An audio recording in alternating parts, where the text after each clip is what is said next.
Dear doctors, we are live.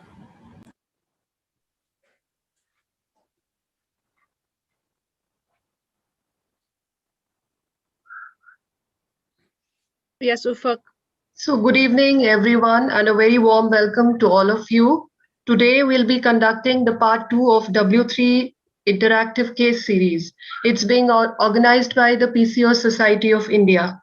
Our topic for discussion today will be related to infertility, and our moderator for today's session is Dr. Sabahat. And it's my immense pleasure to introduce Dr. Sabahat. She's been a founder, director, at Dr. Sabat's Fertility Center in Srinagar. She's assistant professor in the Department of Obstetrics and Gynecology, GMC Srinagar. She has been trained in advanced infertility and reproductive medicine, awarded scholarship and visiting fellowship in PCOS by Center of Excellence in PCOS, Melbourne. She is a member of Managing Committee of PCOS Society of India, former associate editor of Pandora and ESAR Express, and she has many publications accredited to her.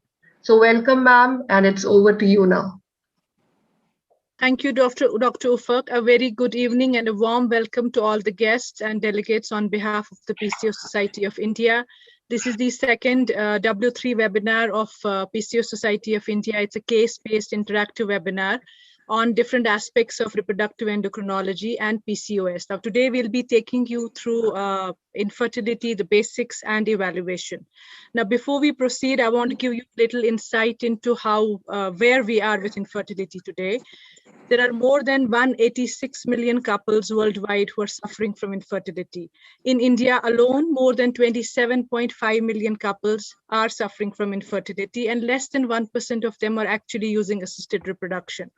While we all know and we talk a lot about population boom and population explosion, we know that India is going to surpass China in 2022 because of its population. We do not know that there is a 50% plummeting in fertility in India alone since 1975.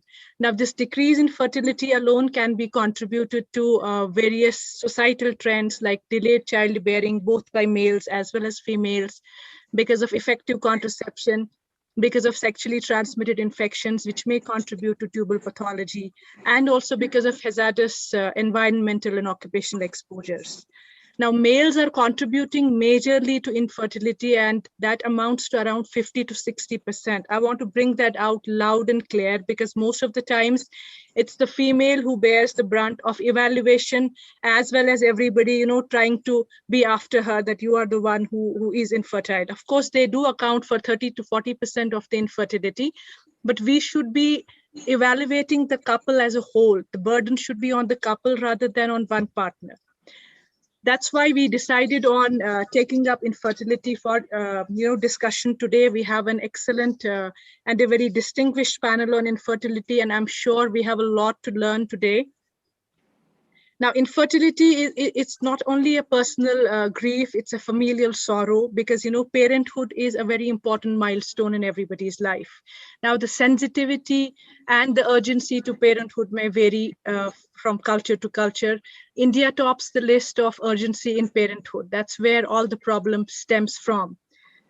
So I'll be introducing the panel, following which Dr. Ufak is going to present the case, and we're going to have a case discussion, and we'll be happy to take your questions at the end of the program, provided we have time. Now, it's my absolute honor and immense pleasure to introduce my guide, my mentor, and my inspiration, Professor Dr. Duru Shah.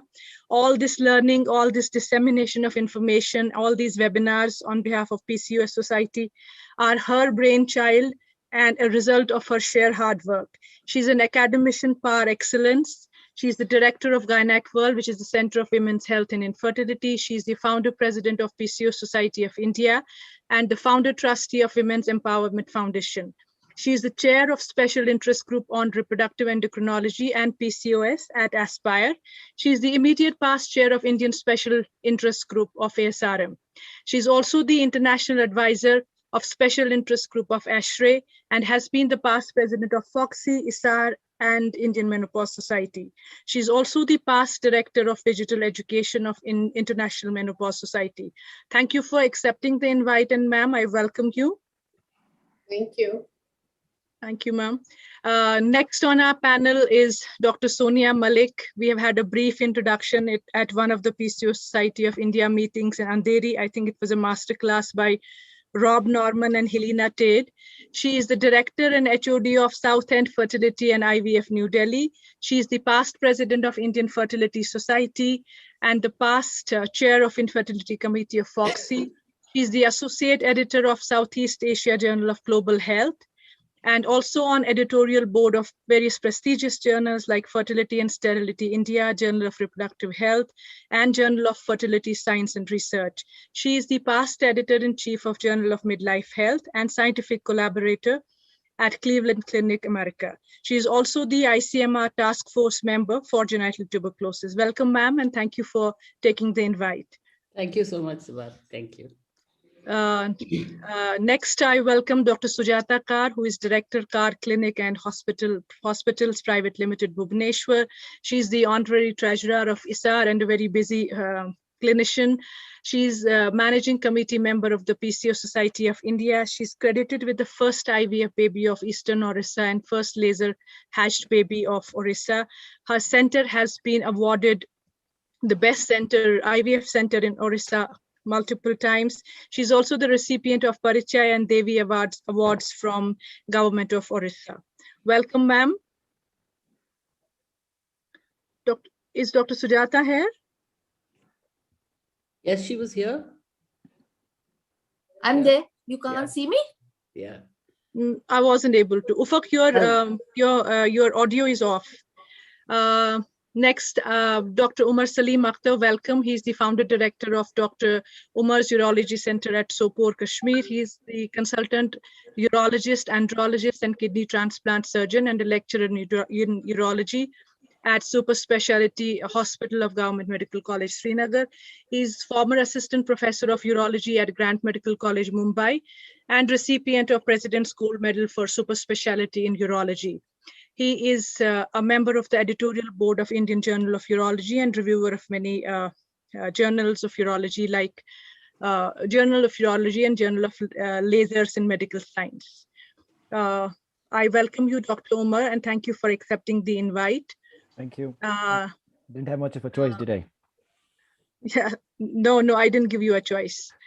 So next we have Dr. Ufaq Muzaffar. She's a budding young gynecologist who is an ex-lecturer and consultant in the Department of Obstetrics and Gynecology at Government Medical College, Srinagar. She's also a member of the PCO Society of India and currently working as medical officer in the Department of Health in Jammu and Kashmir. Welcome, Ufaq, and thank you for being our case presenter for today. Thank you. So you will start with your case presentation, and following that, we are going to go ahead with the discussion. And if we have any questions from the audience, we'll take them at the end. So we had a couple who came to our hospital with the complaints of difficulty in getting pregnant. They were married for 4 years and they were living together. They were not using any contraception. Wife was 34 years of age and the husband was 38 years of age. Wife was a school teacher by profession and husband was working in a telecom company. Next slide, please. So the menstrual history of female was normal. She had regular cycles of normal duration, normal flow. There was no dysmenorrhea. There was no history of any sexual dysfunction. She was a nulli gravida. Next slide, please. She had history of chronic gastritis since 4 years and was treated for H. pylori. Around the same time, this patient underwent laparoscopic cholecystectomy. She had history of intake of proton pump inhibitors and doperidone for last 4 years. She had family history of diabetes mellitus in mother. This patient had sought treatment for similar complaints and she was given 3 cycles of ovulation induction, 2 with clomiphene citrate 100 milligrams and 1 with letrozole 5 milligrams. Follicular study was done in only 1 cycle and that was ovulatory. So the personal history was all normal except that this patient gave history of increase in weight. and the increase was by 10 kgs over the past 3 years. On examination, she was hemodynamically stable. Her BMI was 27 kgs per meter square. Waist circumference was 85 centimeters. Acanthosis nigricans was present on neck. Breast examination showed galactoria, bilateral galactoria. Rest, general as well as systemic examination was normal. So pelvic examination of this patient was normal, per speculum as well as per vaginum. So the male was around 38 years of age. He was working in a telecom company and had a sedentary lifestyle. There was no history of any sexual dysfunction, neither he had any medical or surgical history, except that he was a smoker since past 7 years and would smoke 1 packet per day. There was no history of any other addiction. So the infertility workup for the female was as follows. Her CBC was normal. Serum prolactin was 32 nanograms per ml. TSH was 3.53 milli international units per liter. AMH was 1 nanogram per ml. Her random blood sugar was 110 milligrams per deciliter. HSG was normal. And a TVS was done, which showed uterus normal sized, anteverted, ET of endometrial thickness of 3 mm, right ovarian volume 5.2 cc's, and left ovarian volume 6.3 cc's. However, there was no comment made about the antral follicular count. So the male partner, the semen analysis of the male partner was as follows. Volume was 2 ml, it was hyperviscous, and total sperm count was 15 million per ml, progressive motility 28%, normal morphology 50%, pus cells more than 1 million per ml, and there was no agglutination seen. Thank you. Thank you, Ufaq. I'm going to stop sharing the screen so that we can have everybody. Everybody is visible, right? So we have a couple where wife is around 34 years of age, husband is 38. My first question would be to Duru ma'am. Are these just another set of numbers on our infertility performer, or do these figures really matter? You're talking about the semen report? No, ma'am, I'm talking about the age. Age, okay. So I think it's a fact that women, as they age, after the age of 35, the ovarian reserve definitely reduces. And in India, I think it reduces much earlier because we do reach menopause much earlier as compared to the Caucasian population or the other ethnicities. So in short, in 10 years before menopause is where the ovarian reserve really gets disturbed. In India, women reach menopause around 47 to 48 years, and therefore by 38, we'll find a lot of drastic changes in their reserve.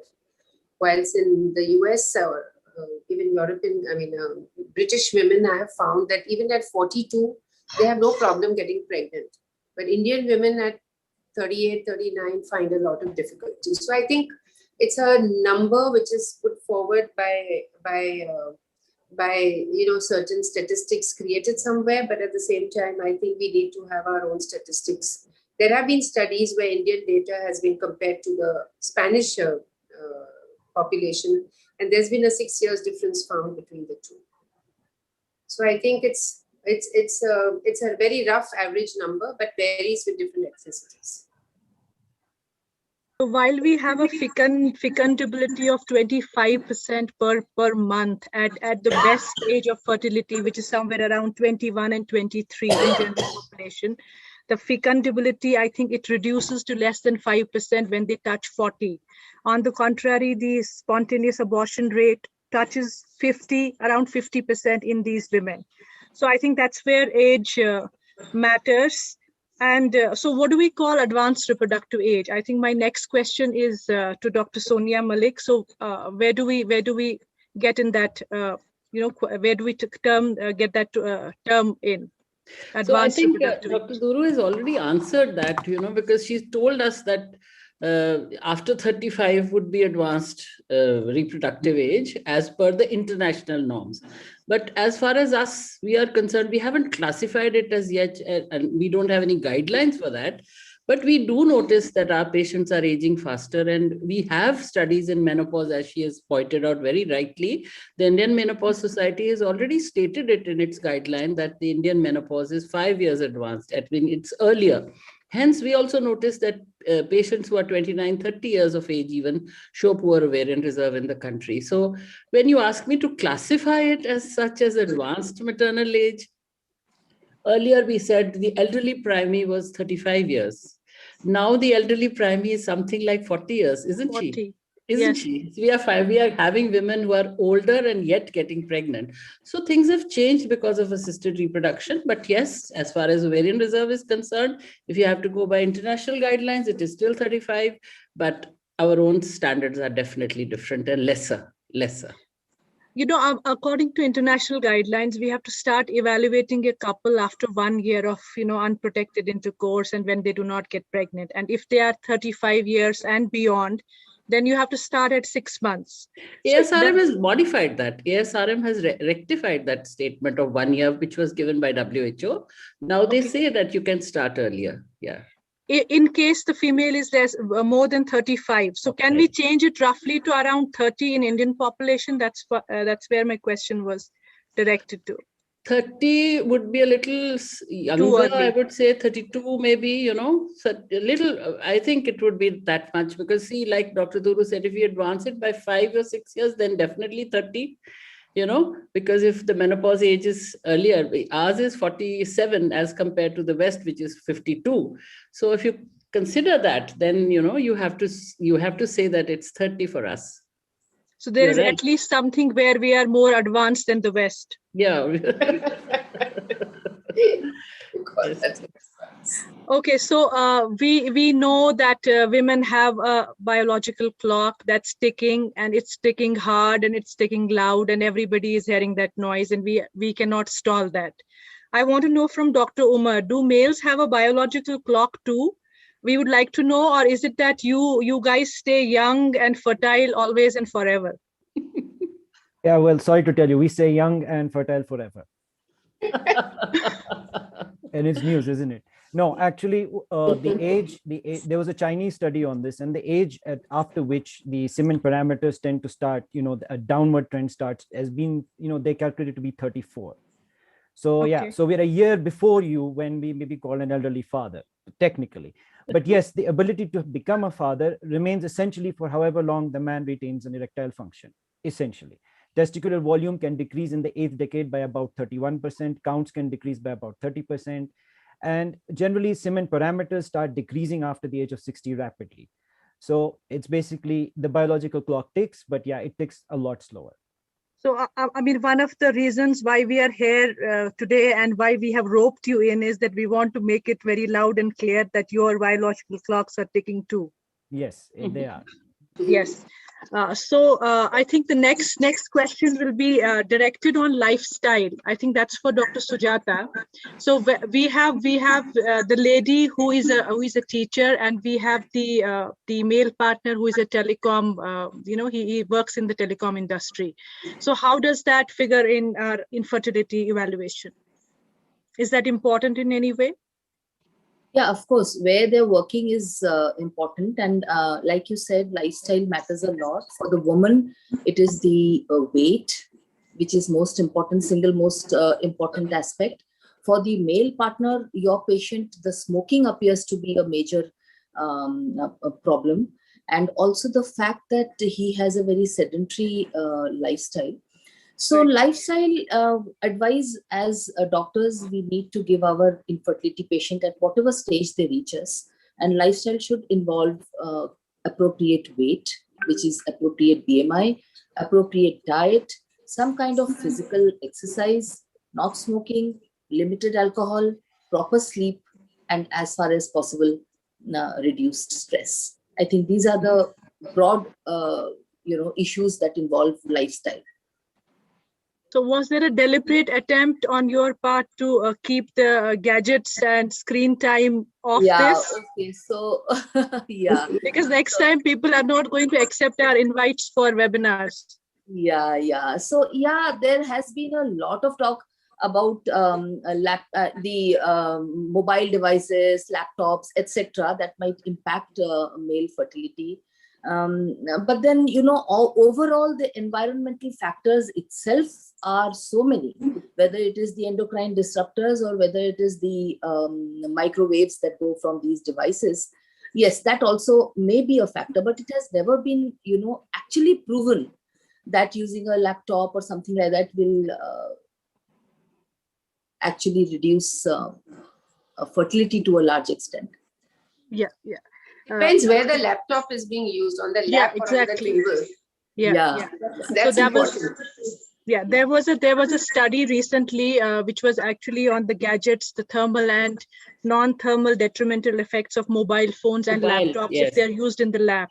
So it does affect the male fertility to a great extent. And there is a study on mobile phones ongoing and male infertility ongoing in JNU, in Jawaharlal Nehru University in Delhi. They are looking at this aspect. So I think they are looking at it, certainly. But there are no published studies as such. There are some published studies also I saw from Dr. Ashok Agarwal, mostly specifically on mobile phones. On mobile phones, yes. Mobile phones and the sperm parameters. But what I meant is that male factor decline, there has been a drastic decline in male fertility over the last 50 years that we know. Correct. We know that, and it's a global phenomenon. We know that. Yes. So I'm saying, and what I'm trying to put is that, yes, devices have a great impact, but there are so many other things, other factors in the environment that are also impacting. True. So while all these things act as confounders, there is a definite 57% decline in sperm parameters all over the world. That's why we've had revised parameters for semen counts and all that. So we have a male partner who is smoking. I mean, this is a question for everybody, and I think everybody is going to say the same thing. So how do we counsel the couple? So smoking has been directly linked to male fertility. Not only the semen parameters, it has been linked to IVF outcomes, it has been linked to sperm quality, embryo quality, etc., oocyte quality. So it's not easy for the male partner to stop smoking, but at least reduce and stop as much as possible is what the advice we can give them.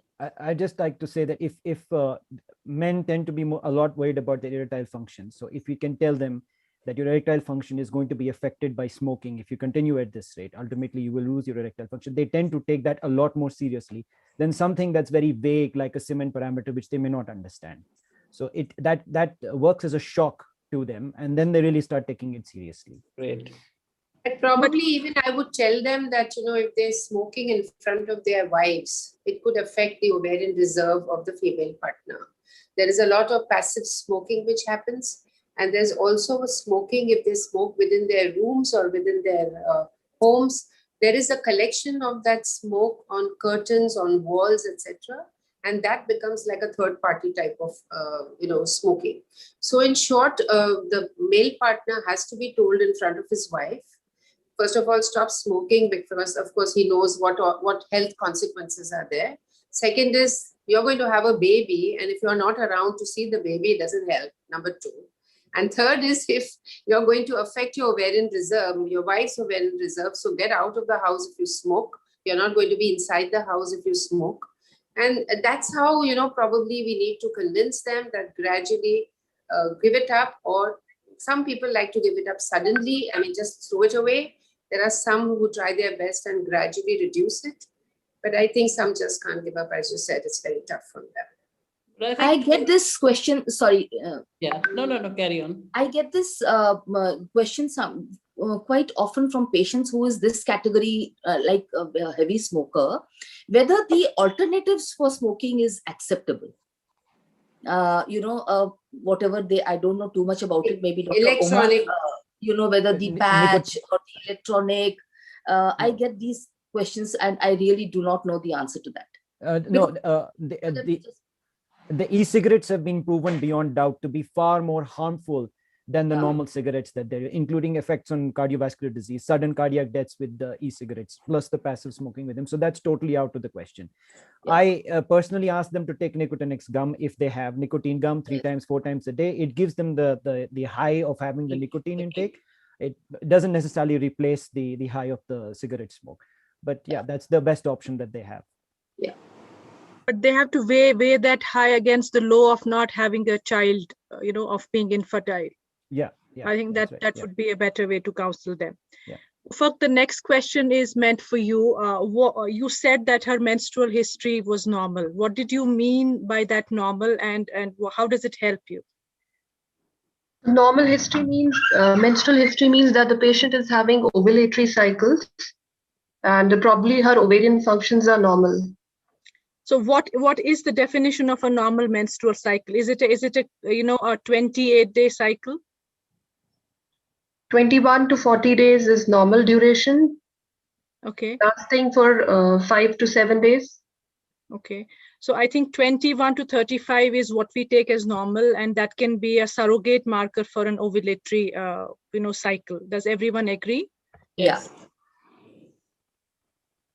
So we don't have anything significant in the obstetric history. So can we just leave that and move on? Yes. So I have a very, very important question. Many a times I come across couples who, when they're asked about their sexual history, they tell me, oh doctor, we are sexually active only during during the fertile period. And that's what our doctor has advised. So we're not sexually active during the rest of the time. So I would like to know from Dr. Sonia, is that the right way of counseling the patient, or are we doing something wrong there? I hate to do that. I hate to do that. Me too. It is medicalization of a normal procedure. It is too much of intrusion into their privacy and into their psyche. As it is, infertility is a condition where they are very stressed. And if you fix these timings into their life, then what are you doing to their lifestyle? One side, we are talking about lifestyle and stress. And on the other side, by telling them to have specific, you see, that is why the BBT chart and all those things became unpopular. Obsolete. Because basically it was too tough to stick a thermometer in your mouth in the morning and take your temperature and then decide whether you ovulated or not, and then start what you have to. That was too difficult. So I think even if we talk to them about this, I think it's not fair. I would never do it. So I would like to know from the male partner point of view, Dr. Umar, what do you have to say about, does it cause any kind of, erectile dysfunction and ejaculation? Well, it's stressful. So basically we have to understand, but from a biological point of view, the male orgasm is necessary for reproduction. The female orgasm is not. So without a male orgasm, you're not going to have a baby naturally. An orgasm in itself is a cortical function. So when you are, disrupting that cortical function by putting on stress on the male partner that you have to do it and you're not able to do it and you'll not have a child if you're not able to do it, it's going to be, it's only going to have a negative value on the relationship and on the outcome of whatever they're trying to do. Yes. So what would be an optimum coital frequency for them to achieve pregnancy? If assume that everything else is normal. I think that's an open question. Anyone who wants to take it? Yeah, so what we have read is that during the fertile period, during the ovulatory period, coitus at least once in 24 hours is what we would recommend. I think everybody would agree. That would amount to a coital frequency of 7 per week. Is that what we are trying to tell them? During the ovulatory period, yeah. That's not right. I am not sure of that. Every 2 or 3 days is what we tell them, just as we would otherwise, because we know that the sperm is going to stay there in the cervical canal, in the crevices for some time, and it is alive for, say, 48 to 72 hours. So therefore, if it is possible, every 3 days should be enough, even if it is during the mid-cycle. So again, you see, if Shafat, if you look at the studies of timed intercourse versus any kind of assisted reproduction that we offer versus natural versus no timed intercourse otherwise, it doesn't say much. The results are just about the same. whether they have a time. It's only when you do some kind of assistance, give some kind of assistance to these couples who haven't otherwise conceived on natural, timed intercourse really doesn't help them much. That is what the studies are also saying. So therefore, I don't think we should give too much of importance to this timing of intercourse and, tell them to do it only this much, this frequency, and not do it at that. I would not want to stress them like that. Probably Whatever is there for frequency should be okay, unless, of course, as we find nowadays, that these couples do not get time at all. Say it is once in a month. I'm just going to say No, that. it was so infrequent nowadays, especially in the urban, in the larger cities like us in Delhi and Mumbai. It has become very, very impersonal, I would say. It's become very rare for them to. That is what we find from the history of these couples. That is what is not required. That's what. So that's exactly what I wanted to add. There's a lot of travel happening, of course, not during this lockdown, but otherwise, lot of travel where two partners are living in different cities. They meet only over the weekends. Yes. So there it becomes an issue. So then we have to tell them, please freeze a sample and go into the lab. And if you're not around, then we use it as a backup.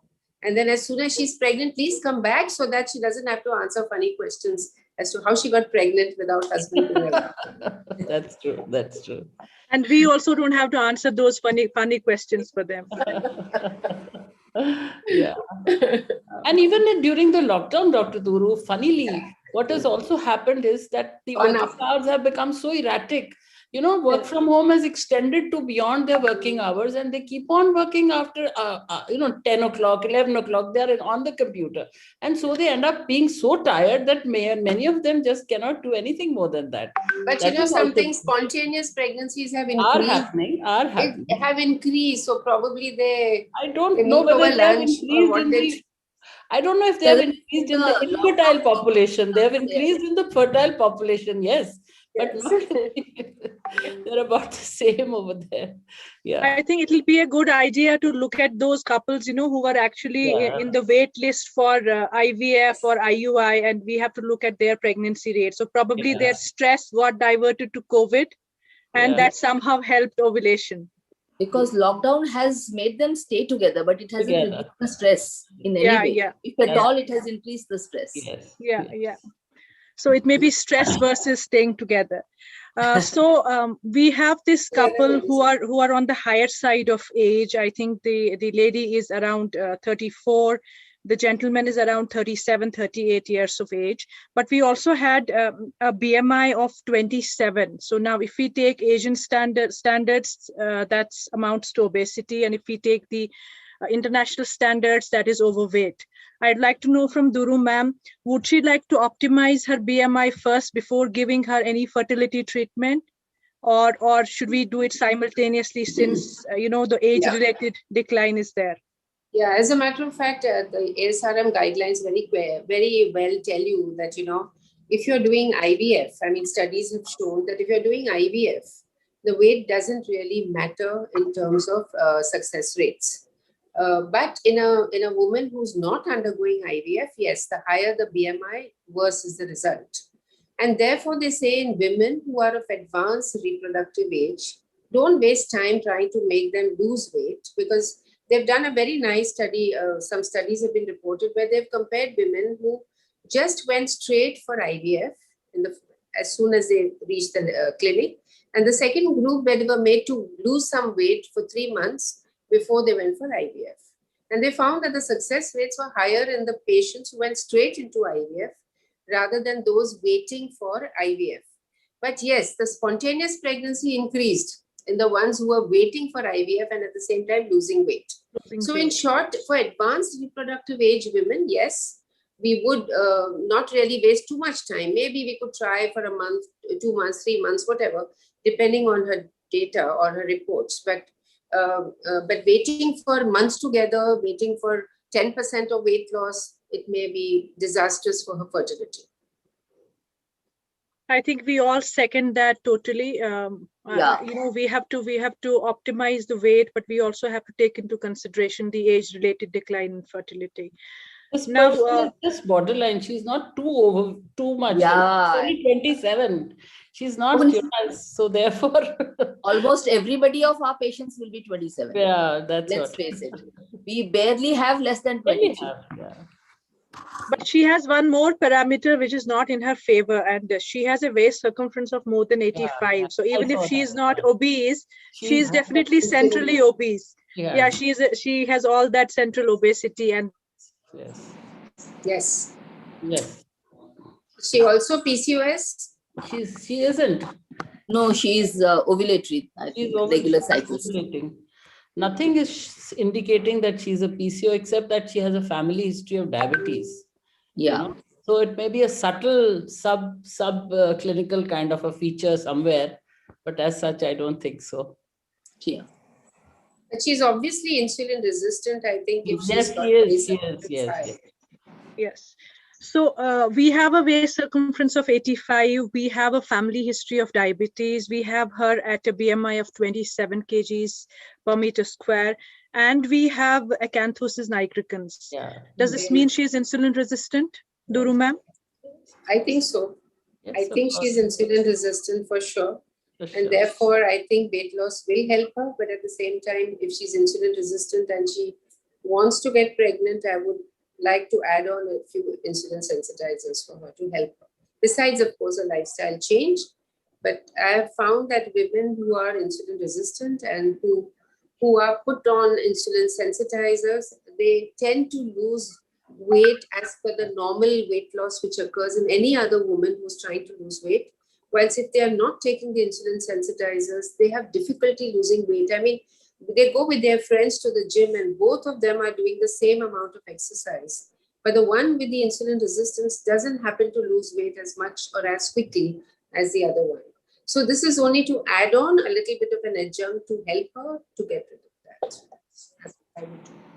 Dr. Sujata, my question to you would be, since we have these clinical parameters and we have Acanthosis nigricans, do we still need a test, an objective test to test her insulin resistance or sensitivity?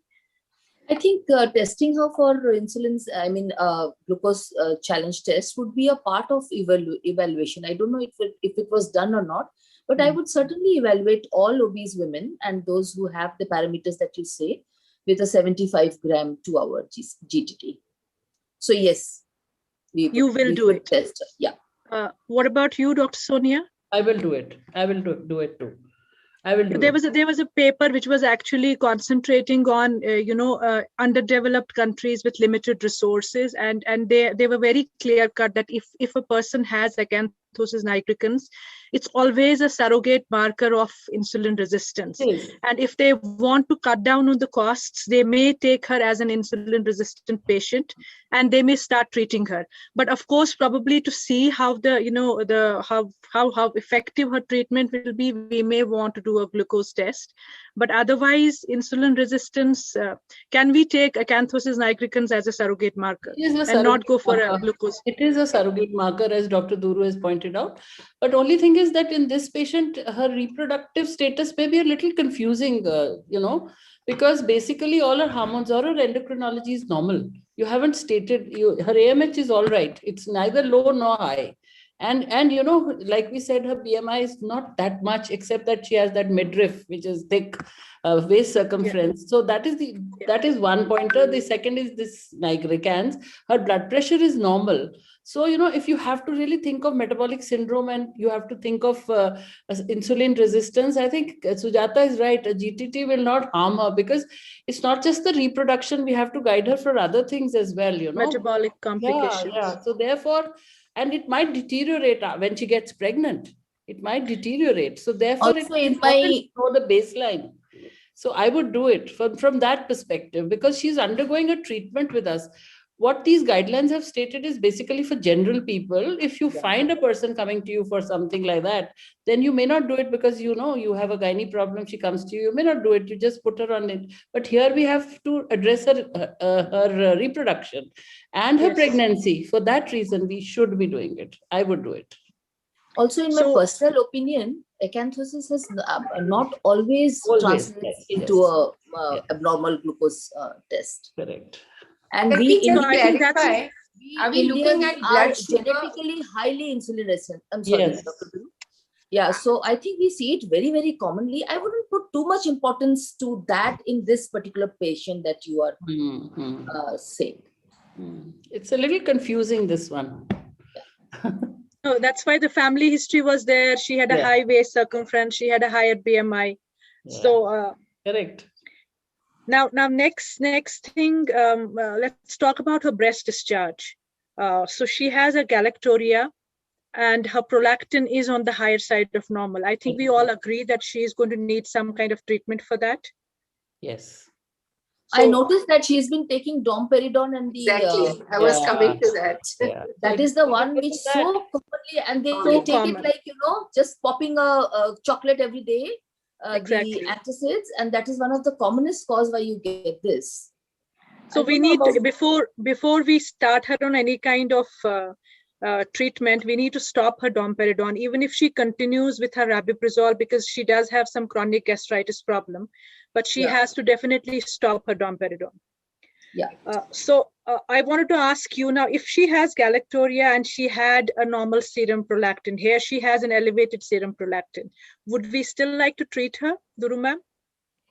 Yeah, I think there is some evidence on this, that if there is galactoria and still the patient has a normal prolactin, it's still a good idea to give them a small dose of capulin, and it definitely helps. So I think if there is galactoria, of course, you rule out hypothyroidism, you rule out other causes of discharge from the breast. Of course, galactoria we call only when there's a milky discharge, not really a serous discharge. And if there's a milky discharge, you must also, she's a case of primary infertility, but sometimes a woman may be having secondary infertility, and she has stopped breastfeeding, but she's continuing to breastfeed her first child, and she may have some galactoria. But Yeah. what I'm trying to say is, yes, if there's galactoria with normal prolactin, I would still give her a very small dose of capulin. So if we have discharges from breast other than galactoria, what do they signify, Dr. Sonia? A clear That may be- discharge. Sorry, a clear, yeah. Well, that may be just from the breast itself. It is not signifying a endocrinal disorder. So therefore, from the reproduction point of view, it may not be of importance. Can be left alone. Yeah, it can be left alone. Now, Dr. Omar, I think this is a $1 million question for all andrologists. In the absence of any significant history and in the absence of sexual dysfunction, can male examination of the male partner be deferred? As per the latest guidelines, both partners need evaluation. If the semen analysis is normal and there is no sexual dysfunction, the male examination per se can be deferred. If there's no history suggestive of any sexual dysfunction and you're confident that there is nothing in the past history, such as a surgery or a hernia repair or any trauma to the testicles or scrotal area, which may have happened, and the male partner is refusing to, elicit that history. So this Can I particular ask a question here? Can I ask Omar a question here? We find that there are some men who have a problem with, a painful intercourse, which they are very reluctant to talk about, and it's probably because of the prepuce not getting completely Retracted. Yeah. And that could be an evidence of some chronic infection there. Yeah.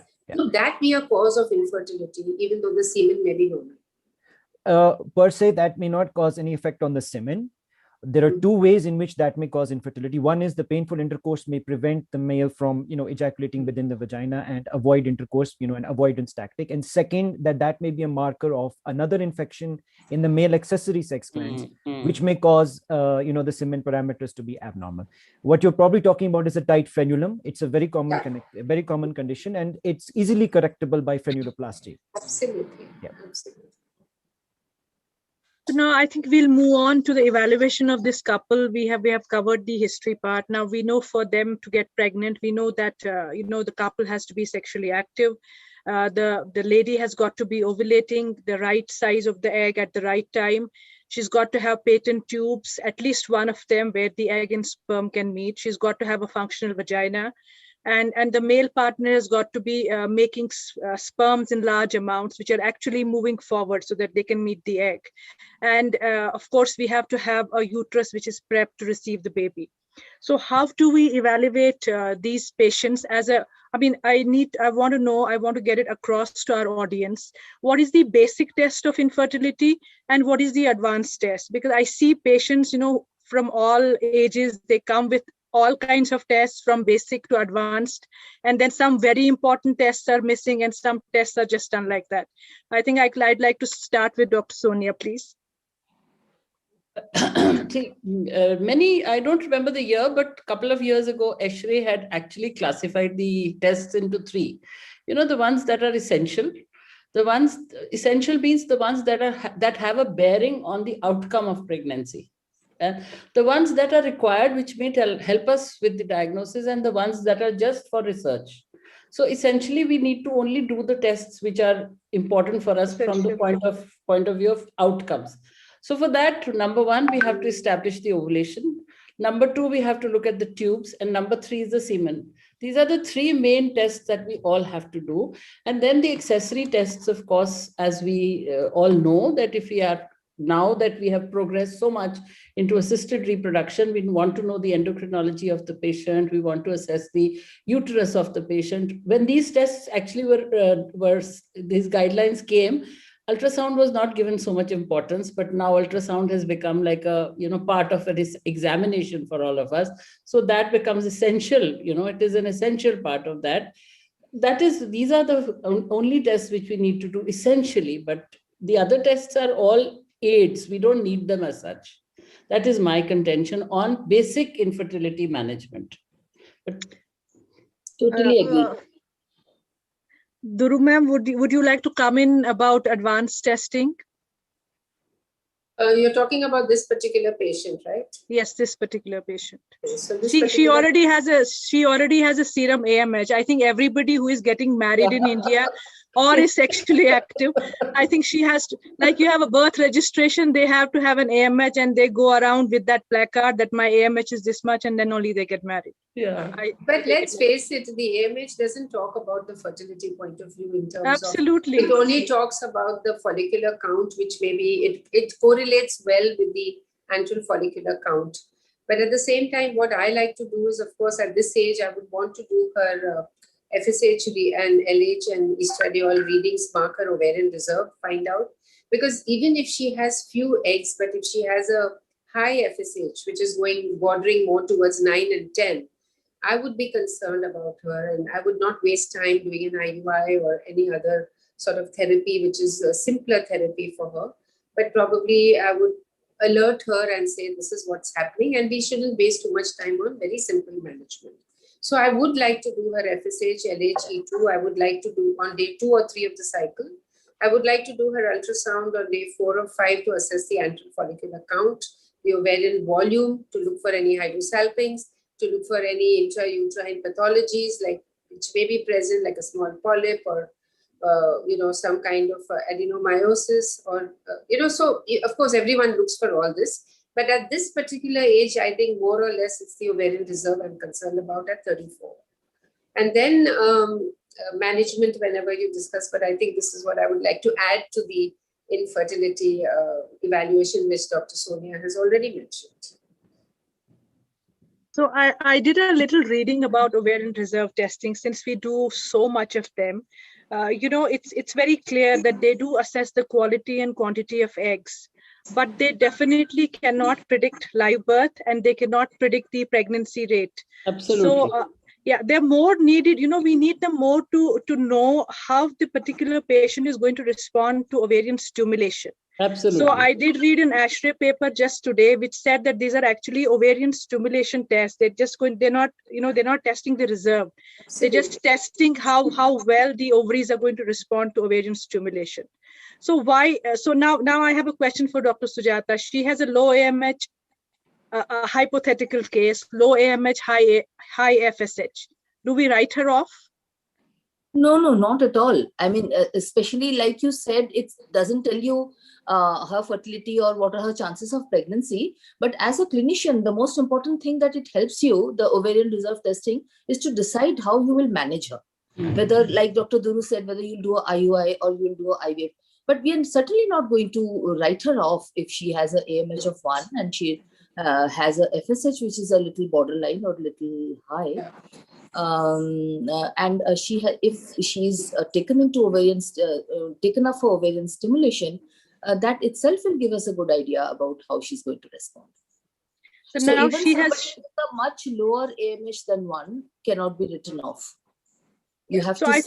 I think basically what's more important is the quality of the egg than the total number of eggs. Yes. Yeah. Absolutely. So that now is one. And two, you never know about how a person is going to respond to ovarian stimulation till you've at least stimulated them once. Stimulate them. One cycle. So I think that one cycle is also a part of diagnostic, diagnostic evaluation. Yeah. So now if her AMH is 0.8 or say 0.5, but her FSH is 14, what would we like to do? That case, definitely she's a case for IVF, but we'll have to do some more tests also, like LH, E2 and day 2 AFC, and that will make us decide. But in any case, if the ovarian reserve markers are giving us a warning signal, then we, instead of wasting time, we have to try and expedite her pregnancy by whatever ways we possibly have. And so IVF probably has one of the highest pregnancy rates, and she would be a fit candidate for IVF. So even with an FSH of 13 to 15, we're not going to, counsel her about egg, donor eggs? Based on one report, I think I cannot say that. So we have repeated an FSH in the next cycle. AMH is also very Can low. I say something? What about antral follicle count? Yeah. Can I say something? See, yes, these are patients who are actually in that state of flux. They are going in and out. In and yes. out. So their FSH doesn't, like Sujata says, one FSH is not going to tell us anything. Yeah. And the FSH value may fluctuate from cycle to cycle. I do counsel them about IVF. I counsel them about donor egg, as she's stating, or you are stating. But then I do tell them that, you can keep on testing your FSH every month and your estradiol. If it is within the normal range, you tell them what is your normal. And if it is within that, come back to me and I will stimulate you in that cycle. Sometimes you do very well when the FSH comes down to say about 10 or 11. And she may conceive on her own as well. That is why the guidelines from the menopause group always says, don't put them on OCP because you will be depriving them of that little chance of spontaneous pregnancy that they have. So therefore, in such patients who are showing a premature ovarian insufficiency, this is premature ovarian insufficiency. In these patients, it is better to, just go a little slow rather than pumping them with too much, because it may not help at all. At 14 or 15, we may barely get one poor quality egg and there may not be an embryo forming out of that. So instead of that, you wait for a better cycle and then stimulate. Yeah. That's my way of doing it. I always do it. I don't know what Dr. Duru would say. But I normally call it as a washout cycle. Yeah. I say, let's do one cycle, see how you're doing, how you respond. When we get the eggs out or whatever we get, we can actually see them under the microscope. We can see how good the quality is. We can see whether they get fertilized. And in a way, you've given them a chance to get pregnant with their own, at least one cycle. I don't think it's fair to offer egg donation right from the first cycle to anyone just because the AMH is low. I would never do that. So we like to counsel the patient based on her own cycle, how it goes. And, honestly, it gives us a lot of information. Plus, it doesn't make the patient feel guilty that she didn't even try. She didn't even try. And she says, jump straight into egg donation. I think they deserve at least one cycle before you can call it as a case where you need to go into egg donation. Yeah.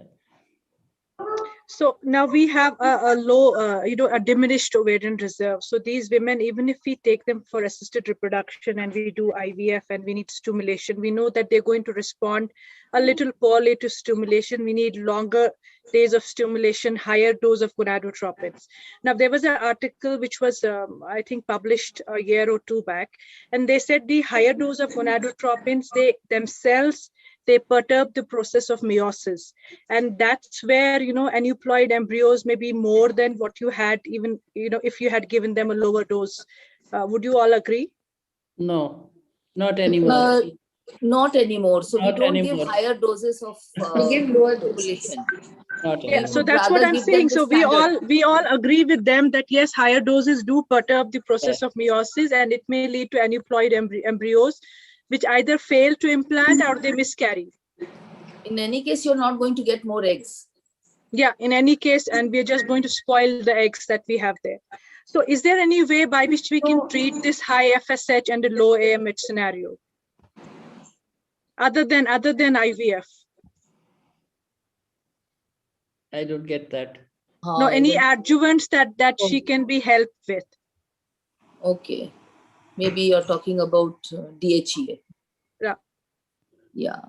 So yeah, if the patient is young, I mean, you have time, you would definitely add a DHEA for 3 months before your cycle. That I think is pretty standard, and I do it regularly.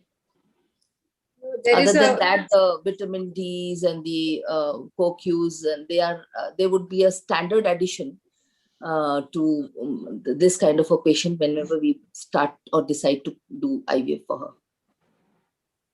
Duru ma'am? There has been a comparative data between use of oral DHEA or even vaginal DHEA and compared it to testosterone gel. And what has been found that testosterone gel gives better results as compared to DHEA. And still, actually, there is no, sort of a strong evidence. There's not strong evidence. Yes, it's a very poor evidence on this. But if at all one has to use an androgen so that you can get better quality oocytes, then in that case, testosterone gel becomes a choice, but it is not FDA approved for this indication. And actually, testosterone gel, I think just about a week or 10 days we will add just before stimulation cycle. But DHEA is, I think, recommended at least for 2-3 months before the stimulation use starts. So do we stall her stimulation for those 3 months and wait for DHEA to act, or do we do it all simultaneously? See, we're not optimizing her BMI because we are worried about age-related fertility decline. But we don't have a very robust evidence about DHEA making egg quality, hugely better. So do we stall her process of stimulation for those 3 months, or do we do it all simultaneously? If her FSH is as it is 14, we have to stall it. Yeah. In any case, we have to wait. So that then it gives us a chance to use the DHEAS also. But otherwise, yes, if she has normal parameters, I don't think we need to use it at all. We should straight away go ahead and do whatever we have to. So do we add melatonin to these supplements? Does that help in any way? It does help to de-stress them. I have added it. It does help to de-stress them. It helps them to sleep better. And if, some of these PCO patients are actually benefited because they have very bad sleep patterns. So therefore, if you add it to them, it does sometimes help. Yeah. So it's only helping with the psychological effects. Does it help with the egg quality? It is supposed to help with the egg quality as well. That is what are a couple of studies that have been done. But as far as my own clinical experiences goes, I don't think it does really. I'm not very enchanted by any of these adjuvants. including DHEAs. I don't, not at all. So maybe, what I think is we need to have these subgroups. We need to identify the subgroups within these groups who are actually going to be helped by it. Not everybody is helped. Some are, yes, but some are not at all. So Dr. Umar, any role of DHEA with poor, any role of melatonin with poor semen parameters? Any of them? Not to my knowledge. I do not think we have any study on melatonin in poor semen parameters. No, not to my knowledge. Coenzyme Q10, yes. Yeah, well, Yeah, that's coenzyme antioxidants Q10. per se. Yeah, and pro-nutrients. Yeah, micronutrients. Yeah. Yeah. So basically, I mean, melatonin is thought to reduce the oxidative stress. Yeah. So that's why they have been trying to give it for both male and female, infertility. But there is no robust evidence suggesting that it really helps. So next we move on to confirming her ovulation. Now we have a menstrual cycle, which is she has a regular 28-day cycle. So do we still need to confirm her ovulation? Or should we just take it for granted that she is ovulating normally? Duru ma'am? No, we need to confirm her ovulation because there are patients who may get periods on time, but there is always a possibility that they may be having some ovulation dysfunction in terms of maybe having a very short luteal phase or having a very short follicular phase. So in terms of the hormonal changes which occur because of that, say for example, if she has a short luteal phase, she could be having a progesterone deficiency. So I would like to evaluate one cycle actually, an evaluation cycle to know whether she ovulates on time. Does the endometrium grow well? Does she have a good estradiol level when the follicle is mature? Does she have a good progesterone level on the 7th post-ovulatory day? So that gives me an idea that everything is okay with her normal cycle. I like to do that. Dr. Sujata, best way to confirm ovulation, I mean, according to your clinical experience? I base it on a regular follicular study. Dr. Sonia? I do the same. I depend on ultrasound, most of it. And of course, we just supplement it by testing, as Dr. Duru said, progesterone. In this particular case, I can see an iatrogenic thing happening here because she's been taking that domperidone. And her prolactin is a little Levels high. are high. So therefore, the luteal phase in this patient would have been affected. And she has had ovulatory cycles. Letrozole has acted, but nobody has given her anything in her luteal phase as a luteal phase support. Yeah. So maybe that little thing has actually, caused this infertility in this particular patient. So if we had looked at this part, maybe, or even the follicle which has been produced, because prolactin also affects the folliculogenesis. So if the follicle per se is not efficient enough or good enough, maybe that is the reason why she didn't conceive with this simple ovulation induction that was done. That's my take on it. I don't know. So that evaluation cycle which I'm doing it with the ultrasound. With the ultrasound, so that we know whether she's really ovulating. We are evaluating her luteal phase, and her endometrium while we were doing the follicle and study. The endometrium. Everything is being assessed in that one cycle, and I think it's important. It helps me a lot. Absolutely, very important. So I think the only way to actually confirm ovulation is a pregnancy. So we can all hope and pray for that. So next we move to testing the tubes. Dr. Ufaq, how would you like to test her tubes? So we would do an HSG first. To start with? We can even do saline infusion sonography to check for the patency of the tubes. And so HSG has been done for this patient already. I think it was written HSG normal. Yes, that was done. So would that be your first slide as well, Dr. Sujata, for testing the tubes? Yes. Yes, of course. For most patients, this one also, I think, I'm forgetting for how long. Yeah, but HSG is the commonest. Dr. Sonia, HSG? Same. Yeah.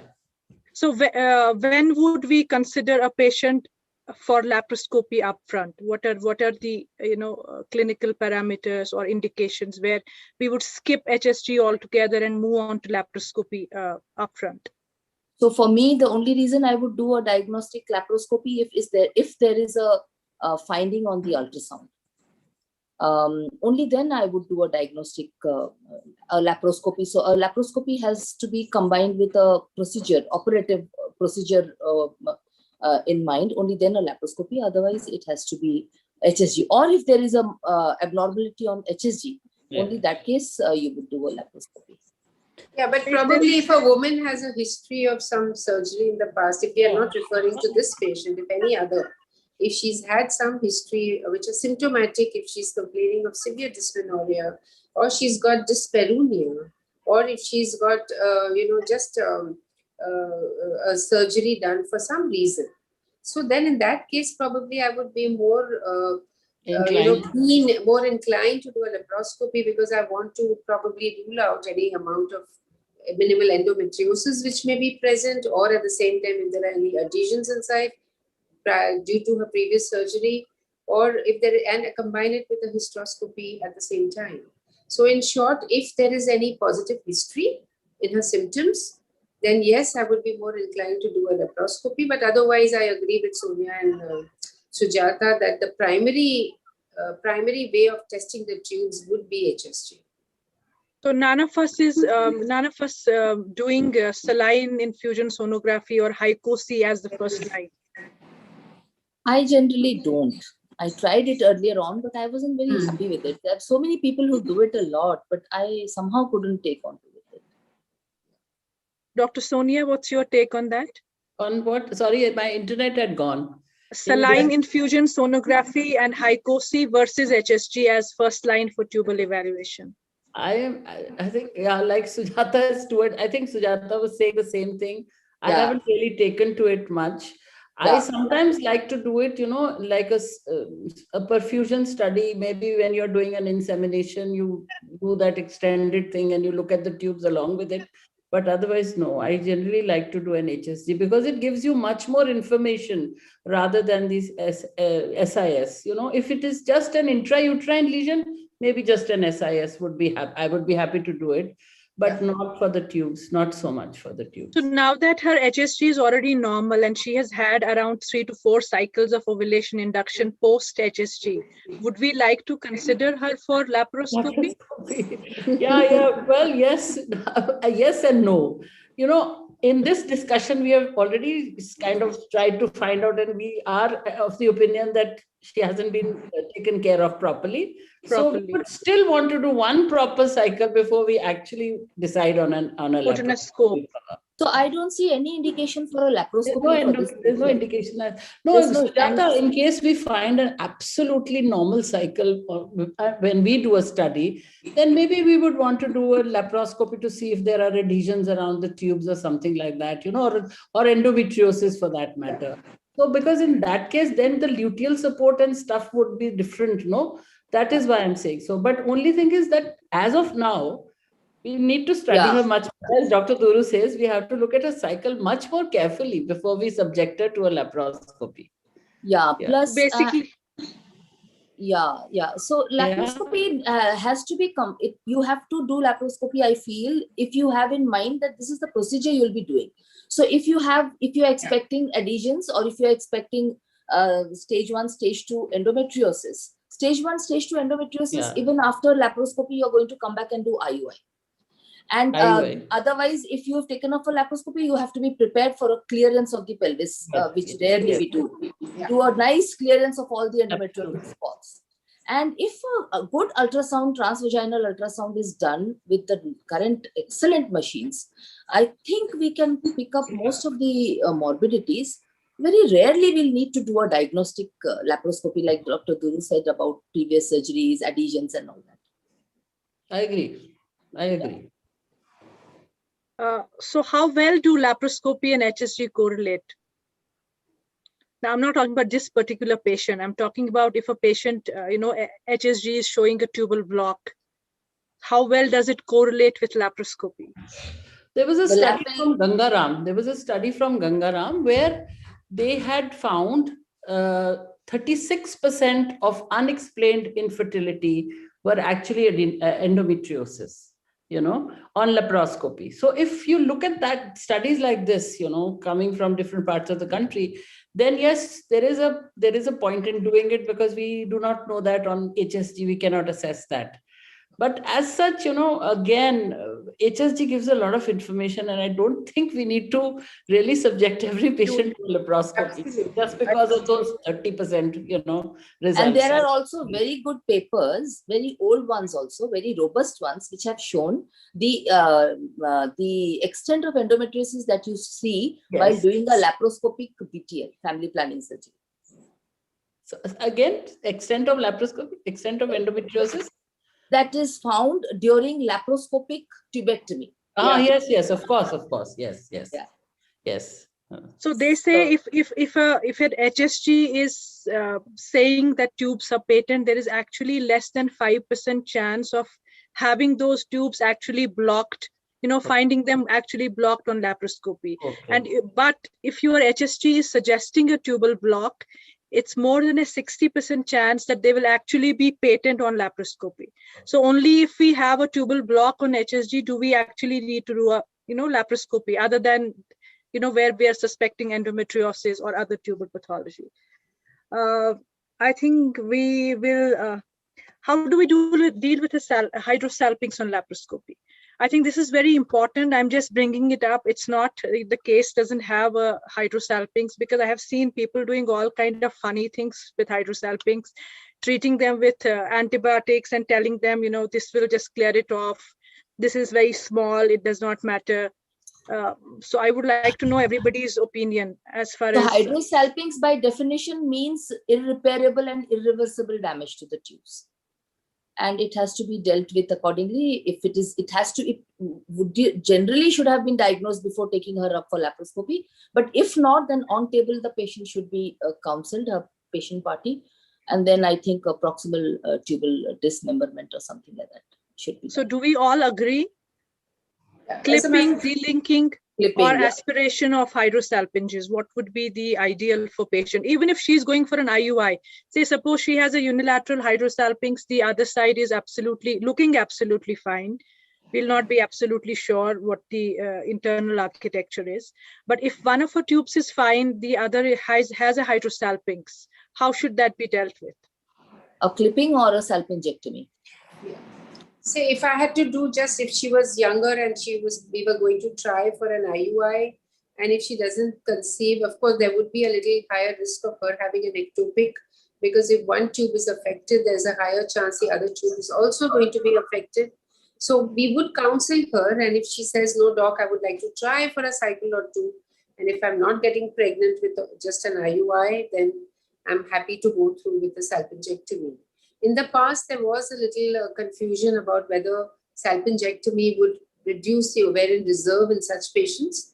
But there was a very nice recent study which I read, wherein they have found that even after a full salpingectomy, it hasn't affected the ovarian function. And therefore, today we would rather do a salpingectomy than just clipping the tube was an option. But that probably would be a good option only in patients who have got so many adhesions that you just can't do a salpingectomy at laparoscopy. Absolutely. I think that has happened to me once or twice, wherein I just couldn't reach the lateral end of the tubes the way the bowels were stuck, and I just did the clipping of the tubes of the corneal ends. But otherwise, a salpingectomy is much better, because I think what's happening is that with the hydrosalpinx remaining there, I've had 2 instances where the hydrosalpinx keeps growing afterwards, even after it's delinked. And then everyone's stressed about that mass coming up or the cyst coming up right there. That's what happens. So the biggest problem happens when, you diagnose it on ultrasound, and then the laparoscopic surgeon says there's no hydrosalpinx on when she puts in a scope. That is the biggest problem. Many times this happens. Who does the ultrasound? It depends on that. No. I'm talking about good ultrasound people, because see, some of these hydrosalpinx keep coming and going also. No, they evacuate and then they fill up again. So those are the ones which are really tricky, and you really do not know what to do about them, because they are just filling up, and maybe there is some kind of a communication which is happening. They drain and then they fill up. They can drain back into the uterus and then they fill up again. So that kind of this happens many times, that they go for a laparoscopy and then they come back saying there wasn't anything over there. So anyway, but yes, like you said, salpingectomy.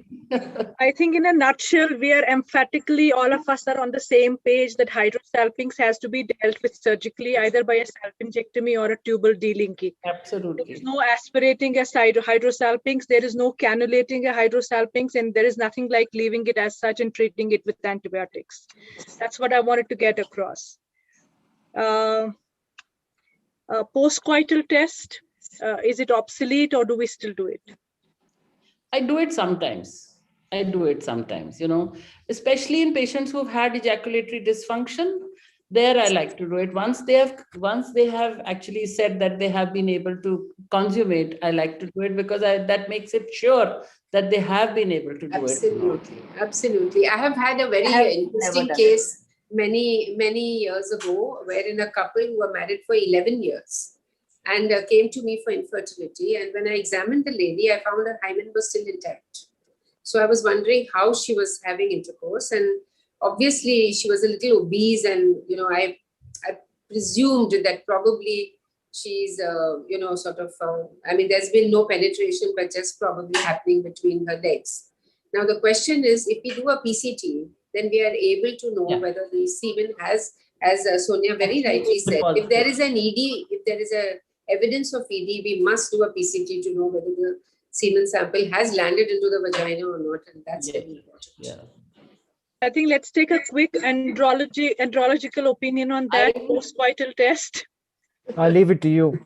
If my guy says he's working, he's working. He never has to do it. We have to do it. Okay. So the role of color Doppler and ultrasound, we all definitely know that it has to be done.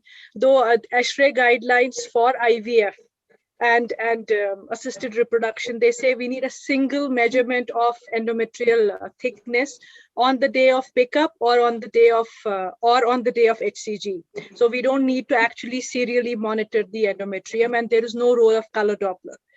But what do we do in our clinical practice? Because sometimes recommendations are a little different from what we actually do in our clinical practice. That's true. So you mean color Doppler of the overall pelvis? Endometrium as well as perifollicular color Doppler. Does it really matter? Do we really have to do it? I think it's good for institutions that are doing research and planning to publish and stuff, but on a regular basis, it is not required. So if we don't have any Doppler flow, on the day of HCG trigger or on the day of IUI in the endometrium, there is no color flow, there's no signal picking up from the entire endometrial thickness. Do we cancel the IUI, or we can go ahead? No. I would base my my decision on the thickness of the endometrium and the morphology. These are the two most important things that we see. If the endometrium is nice, 7-8 millimeters, the triple line, etc., and there is no blood flow, I wouldn't bother for it. Duru ma'am, I don't see you quite agreeing on that. No, I like to do the color flow because there has been data that if the flow is not good, the chances of you're not going to get a pregnancy. Yes, the implantation rates are lower. So as a routine, we just do it. And sometimes, yes, we have transferred embryos even when the color flow is not good. Because so you asked about, I'm sorry. So you asked about IUI or IVF? No, now in general, that time I asked you about IUI. You about IUI, but I want Dr. Duru's, opinion in general. Okay. Yeah, mainly for the IVF, we would do a color flow. And if we find, because sometimes you're in a situation where you don't know whether to transfer or not. The endometrium is very thin. It's hardly 6.5, it's 7, barely touching there. The flow is not good. It's about 2.5 resistance. So in short, do you transfer at that time or you don't transfer? Especially if you have got very few embryos with you and you don't want precious embryos. Yeah, very, very precious embryos, and you don't want to transfer. This is what we do. We definitely give some importance to the color flow at that time.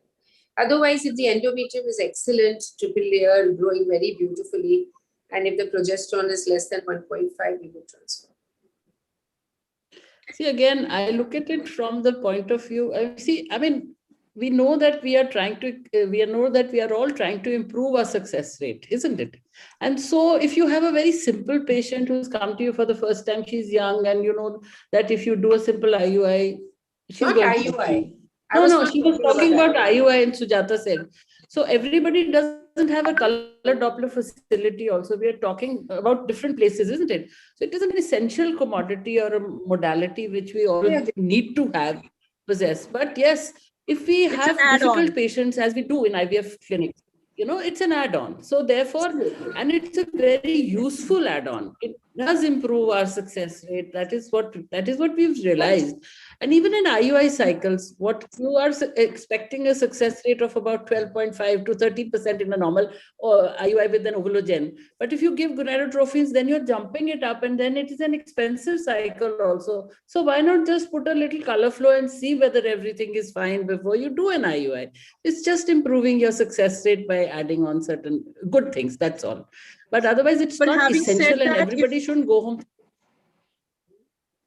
Everybody shouldn't go home thinking that they must have a color Doppler machine in order to do an infertility practice. No, it's not essential.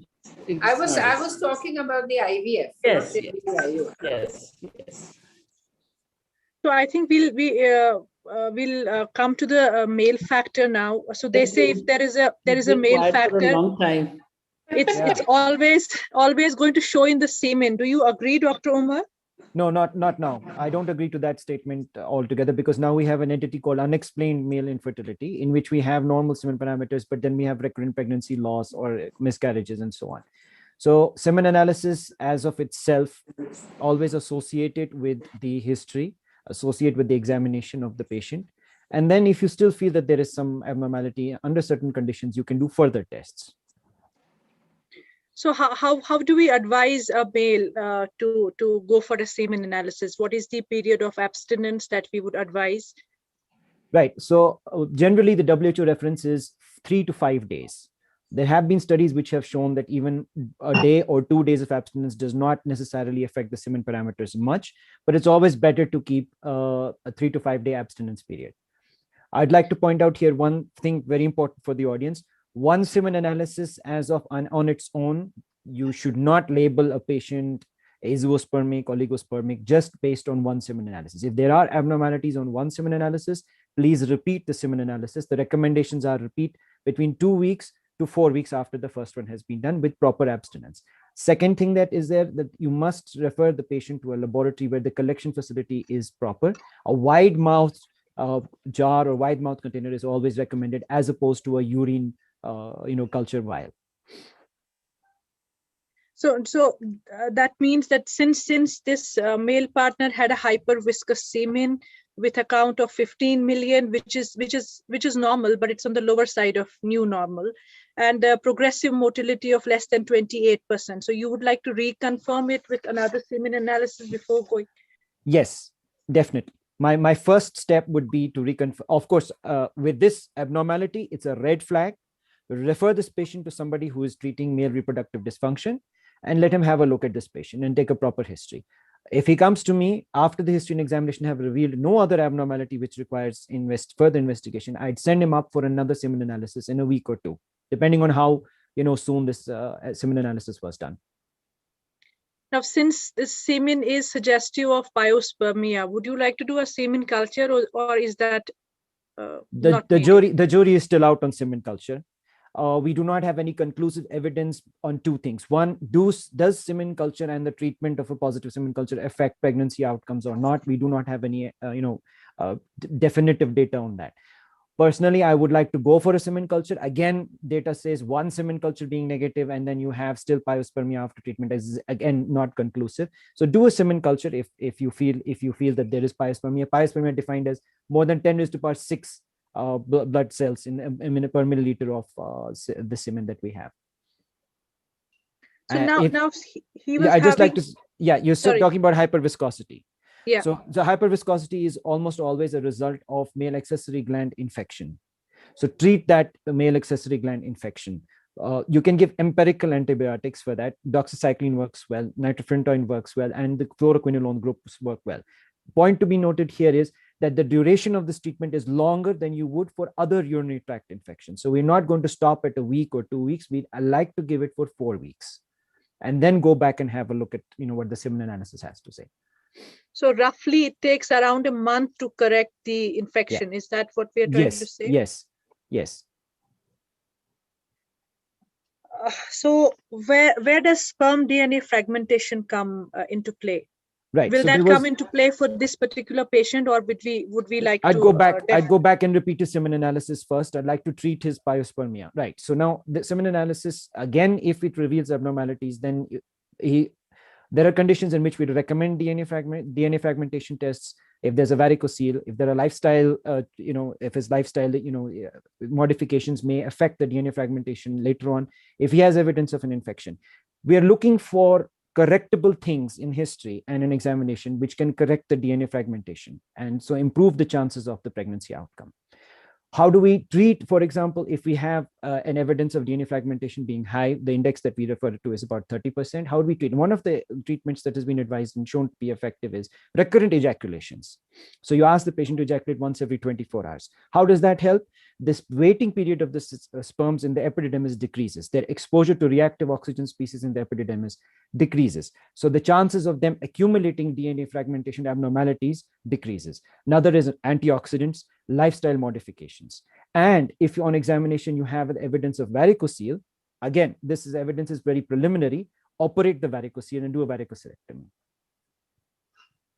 So why I did actually ask about DNA fragmentation was that since this guy was a smoker, smoking more than 1 packet per day for last 7 weeks, does that, along with his, borderline oligospermia, become a indication for doing DNA fragmentation, or would we like to defer it? I would go again back to the semen analysis. If you still have an abnormality after treating the pyospermia and the hyperviscosity, because that suggests an infection and not necessarily related to the smoking. And then if you still have an abnormality on that, then I'm looking for lifestyle modification. Of course, lifestyle modification upfront to ask him to stop smoking. Smoking is a risk factor for accumulating DNA fragmentation abnormalities and a lot of other similar abnormalities. Okay, so let's move on to ovulation. Can I add just one bit to this? Yes, ma'am. From a gynecologist perspective, from an IVF person, the lab from where the semen examination is to be done is very important. Yeah. Because basically we are not sticking to the WHO criteria. And here I noticed that the morphology was 50% normal. That is one area where, they are not following the criteria very well, and they do not look at the semen as it should be. And therefore, there is a discrepancy. Many a times we have these patients coming to us from the various doctors where they have had multiple failed cycles of IUI, and we do not know the cause. They come as unexplained infertility. And when we do the semen analysis in our labs, in the IVF labs, it comes up as a glaring cause, there is a morphological difference. The morphology is very poor because they do not follow the Kruger's criteria at all when they're assessing the morphology. So that is something I would request the urologist to look into also. We as IVF specialists, and then what happens is when we as an IVF person suggest IVF or ICSI to them saying that the morphology is so bad, they don't believe us. Because the other lab has told them that everything was fine. Fine. So that is one little thing I would request everyone to take care of also. Yeah. Yeah. Now we'll be moving on to her ovarian stimulation. She's had 3-4 cycles with clomiphene, 100 milligrams and letrozole, and one of them has been, ovulatory. Do we need a tubal testing always before we, give oral ovulogens? I'm just asking in general, not about this particular patient. Should we do a tubal testing before we give them ovulation induction agents, or should we first, just give a couple of cycles and then Again, it would depend on what the history is like. If there is nothing in the history, just as Dr. Duru said, no history of surgery, no history suggestive of any pelvic inflammation, then yes, we can, skip that part in the first few cycles because it's discomforting for the patient. And so we can try it simply with just ovulation induction. But if that fails, then it definitely warrants a tubal assessment. Definitely. And if we are giving ovulation, ovarian stimulation with gonadotropin, of course, then I think HSG becomes mandatory. It becomes mandatory. Duru ma'am, do we always do now we have done a scan, we have done a folliculometry, which shows that, it's an ovulatory scan. The endometrium is growing well. Now, next time when we give her ovulation induction, do we always do a basal scan, then follow it up, do the normal folliculometry, or can we just assume that everything is normal? No, I think if we have confirmed ovulation in the previous cycle, we have seen that she has ovulated. There's no extra follicle growing. Then we don't normally expect a cyst formation in the next cycle. But as a routine practice, we always like to look for any sort of a residual cyst of the previous cycle. If any exists, then it's no point stimulating in that cycle because then she ends up with a bigger cyst. So we as a routine call the patient on the second or third day of the period, look for a baseline, do a baseline scan, just monitor to check whether there is any residual follicle seen, and then if at all, then we don't proceed with the ovulation induction, otherwise we do. What is your take on that, Dr. Sonia? Always a second day scan, always. I mean, we generally, this is a kind of a ritual now. Standard practice. Practice, SOP. So now that she has received a couple of cycles of oral ovulogens, would we like to start her on gonadotropin stimulation right away, or would we discussed that we'll do a proper monitoring one cycle, but should that be with a combination of oral ovulogens and a couple of gonadotropins, or should we make it a gonadotropin cycle all through? What should be the next step? I would do a gonadotropin cycle after, of course, doing an initial assessment of the hormone, just as Dr. Duru said, day 2 or day 3 hormones. And then if that is normal, then definitely with gonadotropins, because that gives a much better success rate as compared to oral ovulogens. And then, of course, you do the whole study during that period. That gives her a double advantage. You're increasing her success rate, and you're also getting to know what exactly is happening in her body. So I would do it with gonadotropins. So how many cycles of gonadotropins would you do before we call it a day? Just one.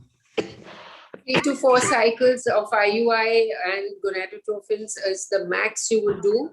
It would depend on, of course, the age of the patient, how many cycles she's done before, how many centers she's gone and done before. I mean, how much has she gone through? Yeah. That's what you have to look at it. But evidence shows that if a third or fourth cycle of good stimulation with gonadotropin and IUI doesn't work, then I think it is not going to work. Then you better go and get into IVF, and that's the best you could do.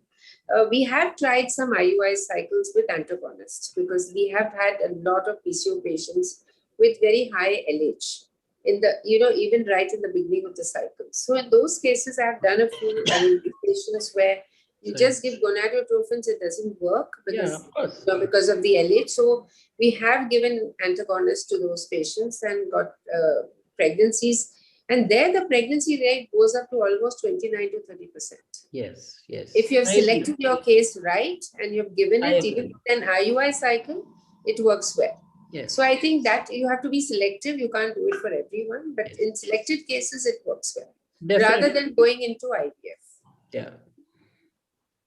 We, of course, have to look at the cost of an antagonist cycle and discuss very well with the patient before we go ahead with the cycle. But so it does really help. So which gonadotropins are we going to give? There's a lot of talk about recombinant working better than highly purified. Is there anything like that? I mean, is there evidence? I know pharma companies are always promoting the most costliest products, but in clinical scenario, do we see recombinant differently? There is really no difference as far as the results. That the studies are saying that recombinant versus even HMG, it is the same. Yeah. So basically, it depends. I would rather conserve when I'm doing an IUI cycle rather than putting her on a recombinant and then, spend, and maybe she needs another IVF cycle. So therefore it would be better to stimulate with an HMG. And especially if it is an elderly person, we all know that they need a bit of LH also, even though, so therefore. From the very beginning. So therefore an HMG cycle would be better for her rather than just giving her a recombinant FSH. So we say that recombinant and highly purified are not vastly different. And in fact, the cost benefit analysis goes in favor of highly purified ones. Yes. And as far as FSH versus HMG is concerned, I think both work equally well. Equally well, yes. What would you say about luteal phase support? with oral ovulogens as well as gonadotropins? Do we necessarily need to give them luteal phase support even when we are not doing IUI?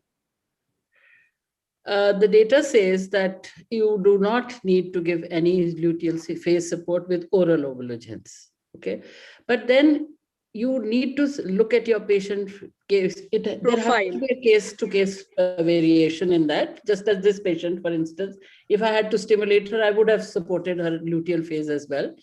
But if it is a gonadotrophin cycle, because your estradiol levels are higher in a gonadotrophin cycle, and the luteal phase insufficiency is purely because of high estradiol levels, because it depresses the LH and you need LH support in the luteal phase.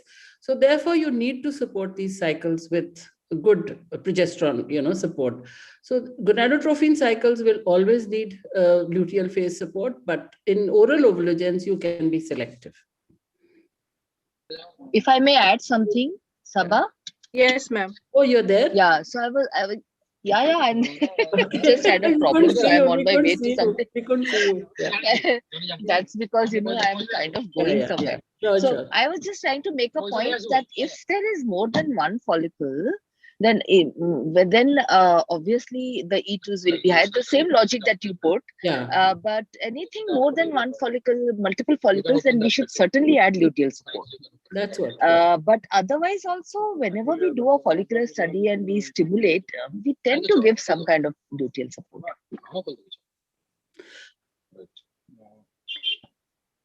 Thank you, Dr. Sujata. Another point I really want to get across loud and clear our audience is that we don't need to give multiple, progesterones, and injectable and oral, a vaginal.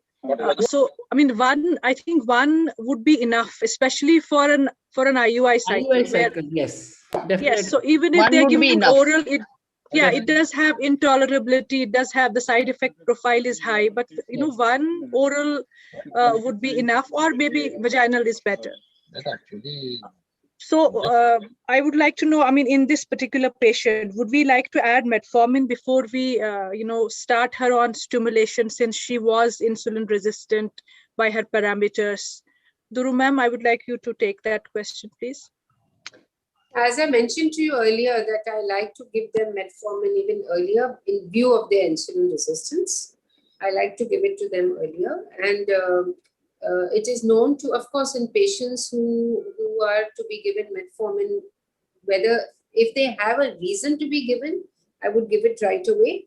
But if at all there is no reason, there's no insulin resistance or there's nothing, then in those cases, it has been found that if patients are obese, and probably insulin resistant, and they are going through a cycle of IUI or IVF, it's a good idea to start it when you're starting the cycle, and then you stop it after the patient has ovulated. This is how it's recommended that you use insulin sensitizers. Though since we see a lot of PCO patients and we have a lot of insulin resistance, I think I like to use it more often than many others use it.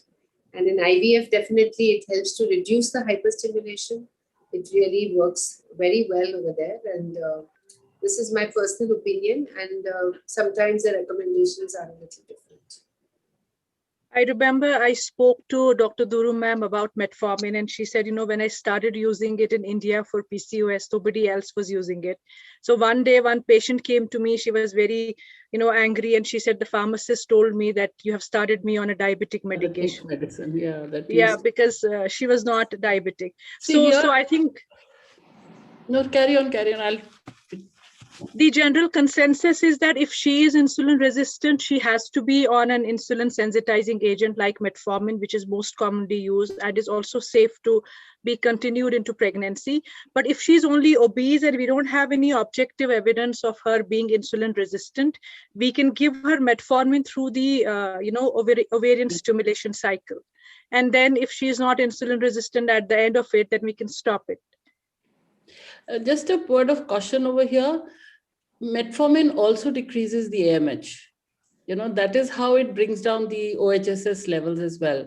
So here in this particular patient, the AMH is just borderline. So you really have to be careful when you're putting her on metformin, because it might, you know, actually tilt our balance the other way. So basically, I would be a little, although she needs it, like Dr. Duru is Yeah, saying, she needs it because she is. But then her endocrine profile is a little dicey. Tricky. I don't know. Yeah, Tricky. I really don't know whether we should be giving it to her or not. But in case we find that, you know, her metabolic profile is worse, then yes, we should. Like Sujata had suggested OGTT. And suppose we find that that is also altered, we definitely do need to give it to her. But otherwise, I would be a little wary because it's going to hit her AMH. So catch 22. Yes, yes. So we're doing a gonadotropin and IUI cycle. How many eggs are we looking at when we are doing an IUI cycle with gonadotropins? And when should we actually, you know, call it a day and cancel the cycle? I'm not looking for more than 3, not more than 3 at all. So you're looking for 3? Maximally, which of course I wouldn't want. So I should be saying 2 because we can handle twins, not triplets, no? So you would be happy with 2, but you can go up to 3. Up to 3 because all of them are not going to, you know, end up in pregnancy. And we have to give it a chance. IUI cycles, you're saying? Yes. Yeah, that's what I said, that, you know, max will be 4. Max, if she's a younger patient, if she's an older patient, probably we'll do it earlier for an idea. Yeah. So Dr. Sujata? Lot depends.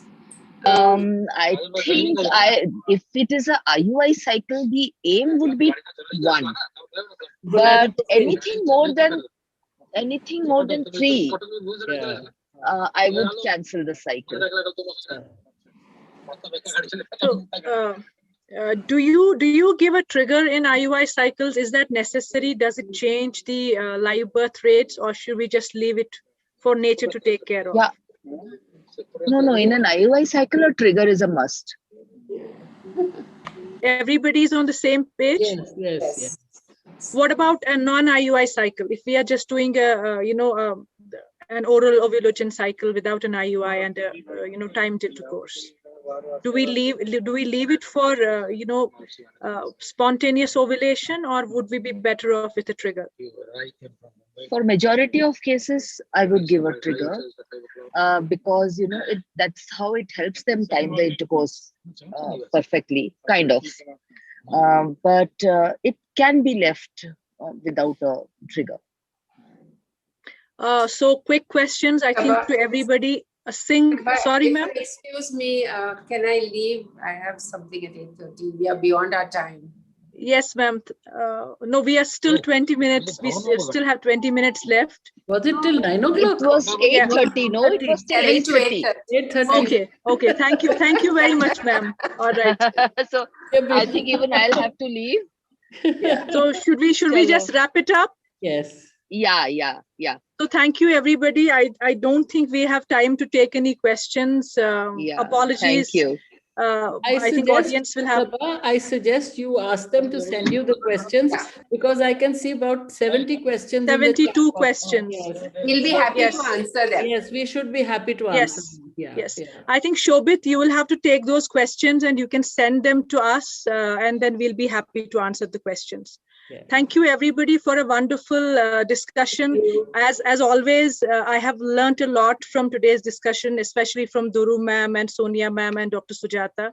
It was wonderful having. What about him? He's done so well. Ma'am, he's little dal ki, ghar ki murgi dal barabar. So I keep learning from him. So he's my husband too, Okay. Yeah, that's where it comes from. So thank you, Ufaq. Thank you, Umar, for joining us. It was a wonderful discussion. Thank you very much. Good night, everybody. Thank you so much. Thank you very much. Really enjoyed it. Really enjoyed. Very well. Bye. Really enjoyed. Thank you so much. Well done. Thank you. Yes, really Thank you, enjoyed. ma'am. Thank you. Bye. God bless all of you. God bless. Thank you, ma'am. Bye-bye, Dr. Duru. Bye.